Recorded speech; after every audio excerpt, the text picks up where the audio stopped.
Há milhares de anos, vagava pelas florestas da Eurásia uma criatura majestosa, o alce irlandês. Ele não era apenas um cervo, era um titã. Com quase 2 metros de altura até o ombro, ele carregava algo ainda mais impressionante, uma galhada gigantesca, que podia chegar a 3,5 metros de largura. Durante milênios, a evolução favoreceu esses chifres imensos. Eles eram símbolos de força, usados para atrair parceiros e lutar contra rivais. Quanto maiores os chifres, mais sucesso o alce tinha. Mas então, algo trágico aconteceu. A evolução, em sua busca cega por mais, foi longe demais. Os chifres ficaram tão pesados e grandes que começaram a atrapalhar. O alce não conseguia mais correr rápido o suficiente para fugir de predadores. Ele ficava preso nos galhos das florestas densas. O custo de energia para manter aquela estrutura óssea imensa causava desnutrição. O que antes era sua maior arma de sobrevivência, tornou-se a causa de sua extinção. O alce irlandês desapareceu, vítima do seu próprio excesso de sucesso. Mas por que estou te contando isso? Porque existe um filósofo norueguês que acredita que nós, seres humanos, somos o novo alce irlandês. Mas o nosso excesso não está em nossos chifres, está na nossa mente. Peter Wessel Zepf foi um alpinista, advogado e filósofo que olhou para a humanidade e viu a mesma tragédia do alce. Ele argumentou que, assim como os chifres do alce cresceram além da utilidade prática, o cérebro humano também superevoluiu. Nós desenvolvemos uma consciência tão aguda que ela deixou de ser apenas uma ferramenta de sobrevivência e se tornou um fardo existencial. Pense nisso. Nenhum outro animal perde o sono pensando na morte. Uma gazela não tem crises de ansiedade sobre o propósito da vida enquanto pasta. Eles apenas são. Eles vivem no agora. Nós não. Nossa consciência é como uma espada sem cabo. Nós nos cortamos ao segurá-la.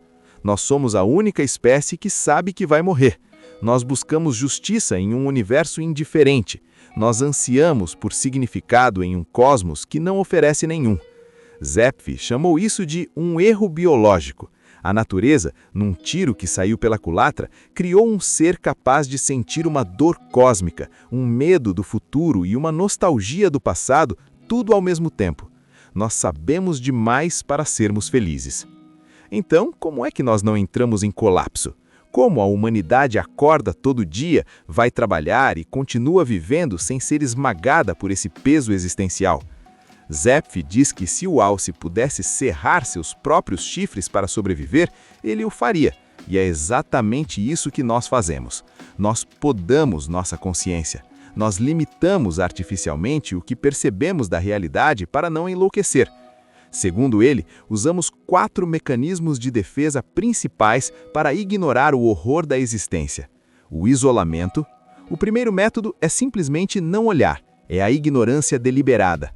Nós concordamos socialmente em não falar sobre a morte ou a falta de sentido da vida em jantares de família ou festas. Nós isolamos esses pensamentos perturbadores. É como mudar de canal quando passa uma notícia ruim. Nós fingimos que o abismo não está lá. O ancoramento. O segundo método é fixar nossa vida em pontos de certeza. Deus, a pátria, a moralidade, a família, o destino. Nós criamos estruturas sólidas para nos segurar. Quando você diz, tudo acontece por um motivo, ou dedica sua vida a uma causa política, você está usando a ancoragem. Você constrói muros de certeza para se proteger do caos da incerteza. A distração. Esse é o favorito do mundo moderno. Se você parar para pensar, vai se desesperar. Então, não pare. Mantenha-se ocupado. Netflix, redes sociais, esportes, fofocas, obsessão pela carreira. A distração é a arte de encher o tempo com barulho, para não ouvir o silêncio da própria mente. Nós corremos atrás de objetivos que, no fundo, sabemos que não importam tanto assim, só para não ter que encarar o vazio. A sublimação. Este é o método mais raro e talvez o único produtivo. A sublimação ocorre quando pegamos essa angústia existencial e a transformamos em algo belo. É o artista que pinta sua dor, o escritor que transforma seu medo em histórias, o cientista que usa sua dúvida para descobrir o universo. Ao invés de fugir do monstro, a sublimação convida o monstro para dançar. Para Zepf Parem, mesmo esses mecanismos eram apenas curativos. Sua conclusão final era sombria. Ele acreditava que a única solução lógica para o problema humano seria parar de se reproduzir, deixar a espécie extinguir-se pacificamente, para nos pouparmos dessa dor desnecessária. Ele chamou isso de a vinda do último Messias. Mas será que precisamos ser tão pessimistas? O próprio Zepf viveu até os 90 anos. Ele escalou montanhas, escreveu livros e usou o humor para lidar com sua filosofia. A própria vida dele foi um exemplo de sublimação. Talvez o segredo não seja desejar a extinção, nem cerrar nossos chifres e fingir que somos ignorantes. Talvez o segredo seja aceitar que carregamos esse peso. Sim, a consciência é pesada. Sim, saber que vamos morrer é assustador. Mas é justamente essa consciência que nos permite apreciar uma sinfonia, chorar de rir com um amigo ou sentir o assombro de olhar para as estrelas. Nós somos o alce que aprendeu a carregar seus chifres. E talvez, se formos corajosos o suficiente para usar a sublimação, possamos transformar esse peso em asas. E você?